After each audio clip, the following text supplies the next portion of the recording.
Indrans, Mithun Ramesh, Prayaga Martin എന്നിവരെ പ്രധാന കഥാപാത്രങ്ങളാക്കി നവാഗനായ വിക്കി തമ്പി സംവിധാനം ചെയ്യുന്ന ചിത്രമാണ് ജമാലിന്റെ പുഞ്ചിരി. സോഷ്യൽ ക്രൈം ത്രില്ലർ ചിത്രത്തിന്റെ തിയേറ്ററുകൾ ട്രെയിലർ റിലീസ് ചെയ്തു. പ്രശസ്ത താരങ്ങളായ മഞ്ജു വാര്യർ, ഇന്ദ്രൻസ് എന്നിവരുടെ സോഷ്യൽ പേജിലൂടെയാണ് ട്രെയിലർ റിലീസ് ചെയ്തത്. ജൂൺ 7 ചിത്രം പ്രദർശനത്തിനെത്തും. കുടുംബകോടതി, നാടോടി മന്നൻ എന്നീ ഹിറ്റ് സിനിമകൾക്ക് ശേഷം ചിത്രം ക്രിയേഷൻസിന്റെ ബാനറിൽ ചിത്രം സുരേഷ്, ശ്രീജ സുരേഷ് എന്നിവർ ചേർന്ന് നിർമ്മിക്കുന്ന ചിത്രമാണ് ജമാലിന്റെ പുഞ്ചിരി. ഈ ചിത്രത്തിൽ സിദ്ദിഖ്, അശോകൻ, ജോയ് മാത്യു, ശിവദാസൻ, കണ്ണൂർ ദിനേശ് പണിക്കർ, സോന നായർ, രേണുക, മല്ലിക സുകുമാരൻ തുടങ്ങിയവരും അഭിനയിക്കുന്നു.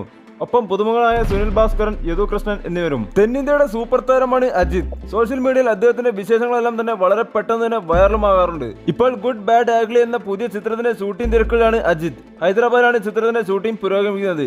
ജൂൺ 7 വരെ ഹൈദരാബാദിൽ ചിത്രീകരണം ഉണ്ടാകുമെന്നാണ് റിപ്പോർട്ട്. കഴിഞ്ഞ ദിവസം ചിത്രത്തിന്റെ ആക്ഷൻ രംഗങ്ങളുടെ ചിത്രീകരണം നടന്നിരുന്നു.